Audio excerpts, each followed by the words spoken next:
All right, today we're going to be learning about incorporating a learning community in the classroom. What that means is we're trying to engage the student more.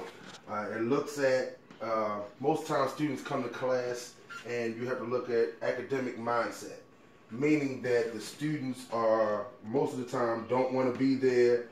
They don't feel comfortable in the classroom. They don't feel safe, or they may feel embarrassed when they raise their hand. It's a teacher's responsibility to create an atmosphere in the classroom like a community where students can join together, learn with each other.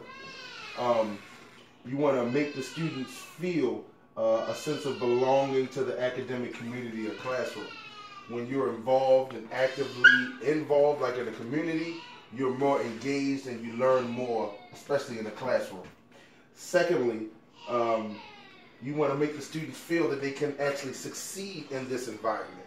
Most classrooms, or some classrooms, have deterrents there or have people laughing or something like that, which doesn't make them feel that they can succeed. Thirdly, you want them to have the ability and competence as it grows with effort.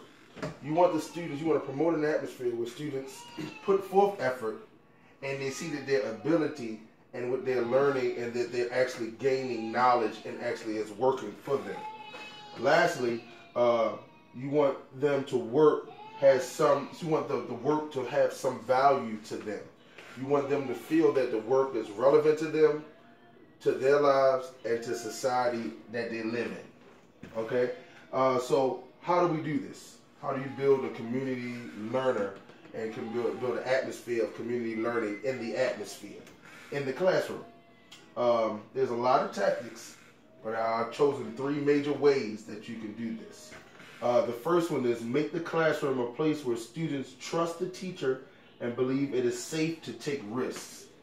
Take risks means raise your hand, speak what's on your mind without the classroom or feeling like you're going to be alienated or laughed at.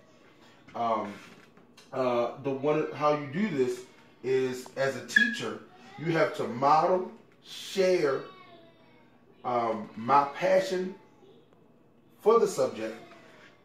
I have to actually show them my thinking process on how I go about this and some of the challenges I have as a reader, challenges I had as a reader, and how I overcame them.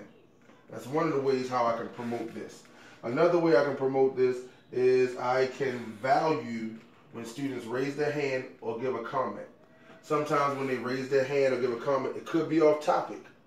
Just encourage them just for the fact of raising their hand and redirect the topic back to the issue at hand. Another way we can do this is hold brief in-class conferences. You go to each student individually. This is for those students that's introverted, that doesn't like to talk out loud, and kind of get engaged and actually help them to be more engaging in class. That's how you do one way of promoting a community in the classroom.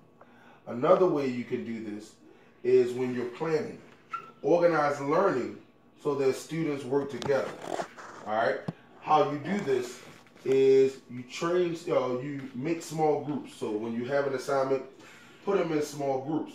And you actually have to teach them how to perform and function in these small groups. It's actually called collaborative interaction. You teach them and model with them how to do that so that way it can be a nice process in the classroom. Another way of promoting uniformity and organization in the classroom is creating small group activities, like I said, and provide class time for book clubs using books in the classroom library, just to promote reading so that way they can learn more as a whole. Again, we're trying to create an atmosphere where it's like a community and we want students to learn. Lastly, last tactic on how to go about this is connect learning with students' lives and the larger issues around them.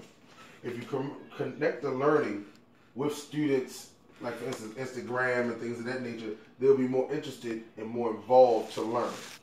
All right, the way you do this is you conduct surveys pretty much in the beginning of class or the beginning of the year, and just try to get a gauge of what the students like. Surveys such as their interests, past experiences, things of this nature, so that way when you're planning the work, it relates directly to individual students, which makes them more engaged and feel a sense of community in the classroom. Lastly, how you go about this is you conduct inquiry projects with the course subjects area in mind. Again, we're just trying to get the students to relate, put themselves involved in the community. So, in essence, you want to create a community-like classroom.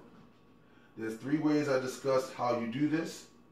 One is making the students' classroom safe and have them trust the teacher with validating opinions and thoughts about the topic.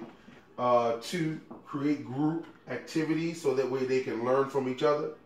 And then 3, connect learning to the students' lives so that way they can be more engaged and feel a part of the community in the classroom. This is how you get students to learn together in a classroom type atmosphere.